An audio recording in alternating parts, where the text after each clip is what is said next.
Hello friends, எல்லாத்துக்கும் வணக்கம். நாங்கள் வீட்டில் வைகாசி விசாகம் நாங்கள் பண்ணியிருக்கோம்.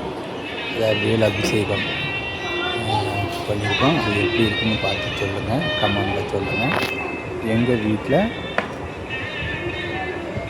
வீட்டில் அபிஷேகத்துக்கு தேவையான எல்லா பொருளும் வாங்கி என் ஒய்ஃபு காலையிலே ரெடி பண்ணிவிட்டேன். எல்லாம் சாமி அலங்காரம், முருகர் ஃபோட்டோ எல்லாம் ரெடி பண்ணிவிட்டு, ஏன்னா வைகாசி விசாகம்னாலே முருகருக்கு தான் சிறந்ததாக இருக்கும்.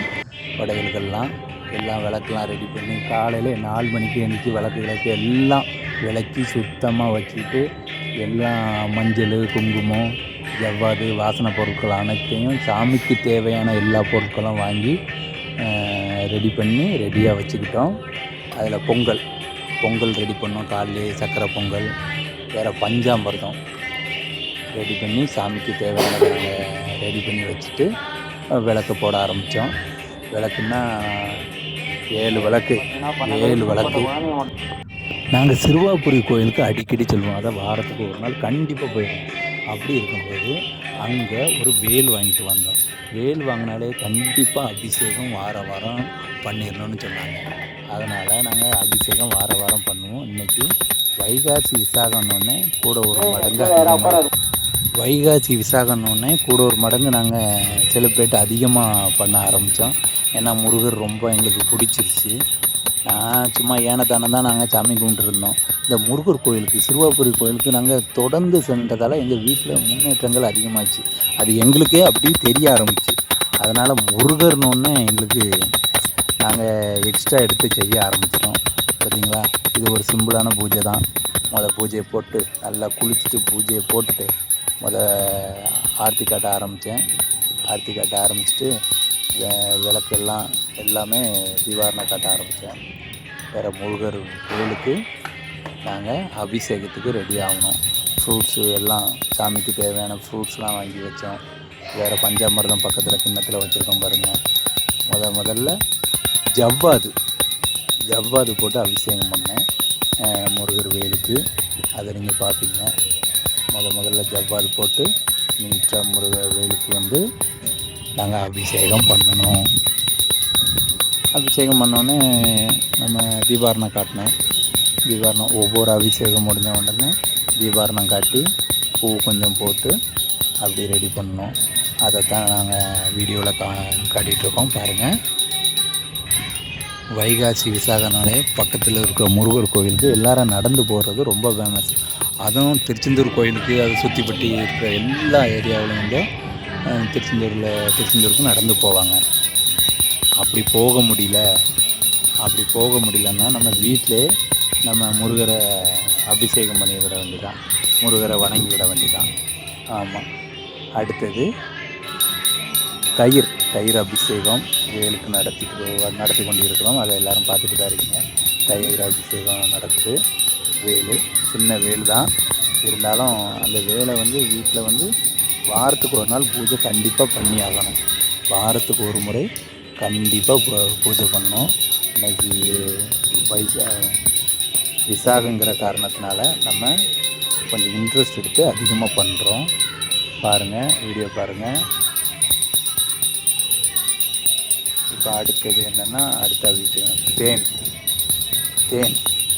தேன் அபிஷேகம் நடக்குது. தேன் அபிஷேகம் பண்ணிக்கிட்டு இருக்கோம். முதல்ல தயிர், ரெண்டாவது ஒரு பூஜை போட்டு அடுத்தது தேன் பண்ணிக்கிட்டு இருக்கோம். அடுத்தது என்னென்னு பாருங்கள். அபிஷேகம் காட்டிட்டு அடுத்த அபிஷேகத்துக்கு ரெடி ஆகிட்டு இருக்கு. ஊர்லலாம் கால் கடக்க நடந்து கடவுளை போய் பார்த்தா ரொம்ப நல்லது அப்படின்னு எல்லோரும் நடப்பாங்க. அதாவது திருச்செந்தூர், பழனி, வேறு இங்கே சென்னையில் கூட இப்போ நிறைய கோயிலுக்கு நடக்க ஆரம்பிச்சிட்டாங்க. தீபாரணம் நடக்குது பாருங்கள். ஒன்று நாங்கள் பழனிக்கு போகும்போது ஒரு ஃபோட்டோ வாங்கினோம். என்னென்னு நம்ம சிறுவாபுரி நல்லா பாருங்கள். அதில் ஒரு சின்ன வேல் இருக்கும். வேலு, லட்சுமி படம். அடுத்தது பிள்ளையாரப்பா இருப்பார். சாய்பாபா சாய்பாபா ஃபோட்டோ கூட அங்கே இருக்கும். அடுத்தது என்ன, பால் அபிஷேகம் நடக்குது பாருங்கள். பால் அபிஷேகம் பண்ணிக்கிட்டு இருக்கேன். வீட்டில் சிம்பிளாக தான் பண்ணேன். நல்லா விளக்கு விளக்குலாம் போட்டோடனே பிரகாசமாக இருந்துச்சு. அதை நம்ம பார்த்துட்டு தான் இருக்கோம். நம்ம சிம்பிளாக பண்ணோடனே விளக்குகள் அதிகமாக இருந்தோடனே நல்லா பிரகாசமாக இருக்குது. அடுத்தது ஒரு பூஜை, அதுக்கு ஒரு தீபாரணம் காட்டுறோம். தீபாரணம் காட்டிட்டு நம்ம சாமி எல்லாத்துக்கும் சாமி கும்பிட்டுருக்காங்க. பின்னாடி எல்லாம் சாமி கும்பிட்டுருக்காங்க. அமைதியாக ஆன்லைன்னொன்னே வீடியோ போடணுன்னே எல்லோரும் அமைதியாக இருக்காங்க. ஆமாம், பாருங்கள், பார்த்துட்டுருங்க. அதுக்கு பூ போட்டாச்சு. பூ போட்டுட்டு அடுத்த அபிஷேகத்துக்கு ரெடி ஆகிக்கிட்டே இருக்கும். விசாகனாலே முருகர் பிறந்த நாளைக்கு சமம். முருகர் பிறந்த நாள் தான் சொல்லுவாங்க. இன்றைக்கி போய் முருகரை பார்த்தேன். விசாகம் அன்னைக்கு முருகரை போய் பார்த்தோன்னா ரொம்ப நல்லது வீட்டுக்கு. மற்ற சாமியை மாதிரி முருகர் கிடையாது. மற்ற சாமிலாம் எல்லாரும் நம்மளை வந்து ரெகுலராக பார்க்காங்களா, நம்ம நல்லா பக்தியாக இருக்காங்களான்னு எதிர்பார்ப்பாங்க. ஆனால் முருகர் அப்படி இல்லை. நம்ம போன உடனே நம்ம போயிட்டு வந்து வீட்டுக்கு வர்றதுக்குள்ளே நமக்கு ஏதாவது ஒரு சிம்டம் காட்டிடும். முருகருக்கு உள்ள ஸ்பெஷாலிட்டியே அதான். முருகருக்கு உள்ள ஸ்பெஷாலிட்டியே நம்ம முருகரை பார்த்துட்டு வீட்டுக்கு வந்த ஒரு கஷ்டத்தில் போய் பார்த்தோன்னா உடனே வீட்டுக்கு வர்றதுக்கு முன்னாடி அந்த கஷ்டத்தை அவர் தெரிஞ்சுக்கிடுவார். ஓஹோ, இதுக்கு தான் வந்திருக்காங்களா அப்படின்னு முருகருக்கு தெரிஞ்சுக்கிடுவார். அதுக்கு பிறகு நமக்கு ஒரு உதவி செஞ்சுட்டா நம்ம எவ்வளோக்குள்ளே பார்த்துக்கிடுவோம்னு நமக்கே தெரியும். முருகர் அதை முன்ன நின்று நடத்துவாருன்னு. இப்போ சென்னையில் பார்த்திங்கன்னா எந்த சாமியினாலும் கும்பிடாமல் இருக்கலாம். ஆனால் முருகரை கும்பிடாத ஆளே இல்லை. முருகருக்கு ஒரு விஷயம் இப்போ கரெக்டாக என்ன சொல்கிறதுன்னா, பிள்ளையாருக்குன்னா விநாயகர் சதுர்த்தி, அம்மனுக்குன்னா தீ மிதிக்கிறது, அப்படி எல்லாத்துக்கும் ஒவ்வொன்றும் இருக்கும். ஆனால் அந்த நேரத்துலேயே முருகரை கும்பிடுவாங்க. முருகருக்கு சீசனே கிடையாது. எப்போனாலும் முருகரை கும்பிடுவாங்க. அப்படி ஒரு தனித்துவமான சாமின்னா முருகர் தான். முருகரை நம்பி நம்ம என்னதுனாலும் பண்ணலாம். அவர்கிட்ட கேட்ட உடனே கிடைக்கும் முருகர்கிட்ட. மற்ற சாமிலாம் வெயிட் பண்ண கூட வைக்கும். ஆனால் முருகர் அப்படி இல்லை. பாருங்கள், அடுத்த தீபாரணம் கட்டியாச்சு.